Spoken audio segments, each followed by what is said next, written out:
Saudara-saudari, marilah kita mendengarkan renungan dengan judul Belas Kasihan Tuhan, yang berdasarkan pada Injil Markus bab 6 ayat 34a. Ketika Yesus mendarat, ia melihat sejumlah besar orang banyak. Maka tergeraklah hatinya oleh belas kasihan kepada mereka, karena mereka seperti domba yang tidak mempunyai gembala. Dalam nama Bapa dan Putra dan Roh Kudus. Amin. Saudara-saudari terkasih dalam nama Tuhan Yesus Kristus, kurang lebih sebulan yang lalu, bertepatan dengan peringatan Hari Guru Nasional, Presiden kita Prabowo Subianto meminta agar para pendengar pidatonya, mereka yang hadir pada hari Minggu, Hari Guru, dan mereka yang mendengarkan pidatonya, supaya mereka bersama-sama beliau untuk memberantas korupsi, dan agar mereka melihat fakta di lapangan bagaimana anak didik usia sekolah di Indonesia yang harus berjuang untuk bisa sampai ke sekolah karena jembatan putus dan harus menyeberangi sungai. Hal itu juga diulang Bapak Presiden ketika berpidato di hadapan petinggi Bank Indonesia pada kesempatan yang berdekatan. Saya melihat wajah Presiden yang sedih ketika menyampaikan keprihatinannya. Ia meminta agar kita tidak hanya berretorika dan memiliki gagasan, tetapi harus melakukan tindakan nyata bagaimana berpihak kepada anak-anak bangsa ini agar mendapatkan pendidikan yang layak, aman, dan nyaman. Saya melihat kepedulian beliau pada masa depan anak-anak bangsa Indonesia. Saudara-saudari terkasih, saya coba membayangkan bagaimana Tuhan Yesus dan rombongannya ingin menepi dan beristirahat. Tetapi ada begitu banyak orang yang sudah menantikan kehadirannya. Tuhan Yesus menyadari bahwa mereka itu membutuhkan Dia.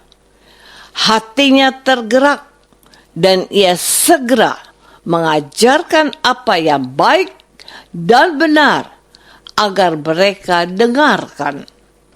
Mereka itu seperti domba yang tidak mempunyai gembala. Saking asyiknya Yesus mengajar dan sedemikian seriusnya mereka mendengarkan Yesus.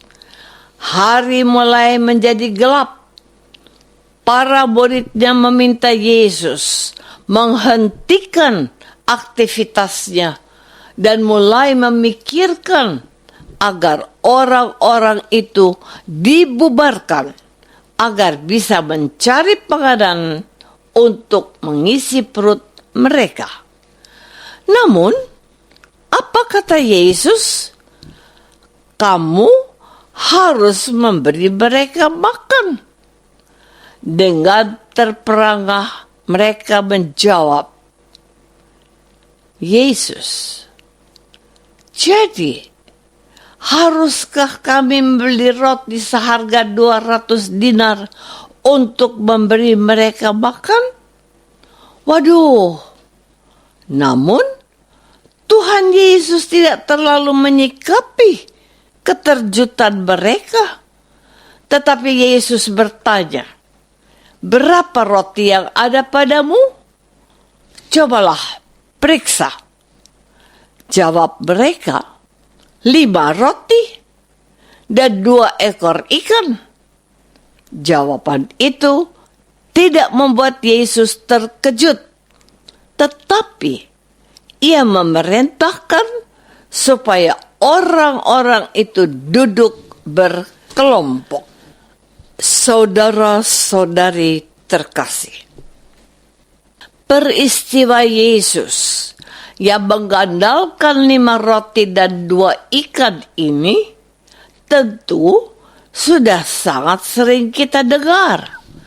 Namun, yang menarik perhatianku adalah bahwa pertama, Tuhan Yesus mendidik para muridnya untuk memiliki kepedulian dan belas kasihan seperti dirinya dengan berfirman, "Kamu harus memberi mereka makan." Kedua, Tuhan Yesus mengajak mereka untuk berpartisipasi, untuk menyelesaikan persoalan yang ada di hadapan mereka. Mereka tidak boleh menghindar dan membiarkan orang-orang itu kelaparan. Ketiga, Tuhan Yesus ingin mendengar dari mereka apa yang ada pada mereka yang masih bisa diberikan untuk menyelesaikan masalah yang sedang mereka hadapi. Cuma 5 roti dan 2 ekor ikan.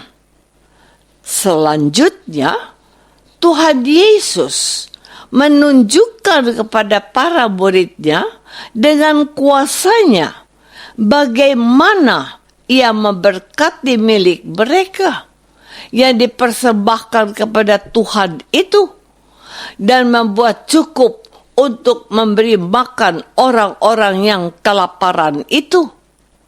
Di tangan Yesus yang sedikit dan yang diberikan dengan sukacita, diberkati dan dapat memberi makan sekitar 5.000 orang laki-laki, tidak terhitung wanita dan anak-anak.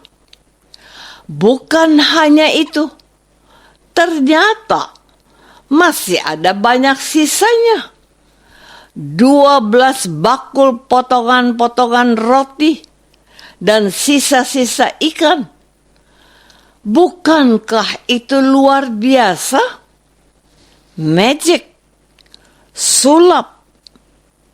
Bukan. Ini adalah karya belas kasihan Allah yang dikerjakan oleh Yesus, dibantu oleh para muridnya. Tuhan mau mereka terlibat dalam karya kasih-Nya. Saudara-saudari terkasih, belas kasihan Tuhan ini sangat indah dilukiskan oleh Markus Penginjil. Markus dengan gayanya yang sederhana membuat dialog antara Yesus dan para muridnya. Terkadang kita menjadi orang-orang seperti para murid yang bingung dan tidak tahu harus berbuat apa. Kita protes pada Tuhan. Bagaimana mungkin kami melakukan pekerjaan yang seberat ini, Tuhan? Cobalah dengarkan firman Tuhan. Kamu punya apa? Katakan kepada Tuhan dan persembahkan apa yang ada padamu. Izinkan Tuhan Yesus memberkati. Apa ada yang tidak mungkin bagi Tuhan, kita harus belajar mendengarkan apa yang menjadi kehendak Tuhan. Kita juga harus melakukan apa yang masih bisa kita kerjakan. Prabowo berkata, kita harus berusaha 99,9% dan biarkanlah Tuhan yang menggenapi sisanya. Berhenti melakukan korupsi, artinya jangan hanya memikirkan kepentinganmu sendiri, tetapi apa yang diperlukan oleh bangsa ini. Tuhan Yesus mau kita memiliki kepeduliannya yang melihat mereka seperti domba tanpa gembala. Kita juga harus melakukan hal yang sama seperti Yesus. Apa yang masih kita kerjakan, lakukanlah. Dan Tuhan akan memberkati dan menggenapi. Jangan takut menghadapi masalah, tetapi biarkanlah Tuhan membantu kita.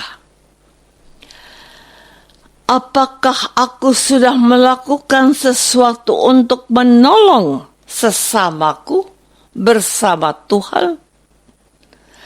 Marilah kita berdoa. Bapa yang Maha Baik, kami melihat betapa rahim dan mulia hati putramu Tuhan kami, Yesus. Berilah kami hati yang berbelas kasih dan siap berbagi dengan sesama kami. Jadikanlah kami alat di tangan-Mu ya Bapa, demi Kristus, Tuhan dan pengantara kami. Amin. Semoga kita semua selalu dinaungi dan dibimbing oleh berkat Allah yang Maha Kuasa. Dalam nama Bapa dan Putra dan Roh Kudus. Amin.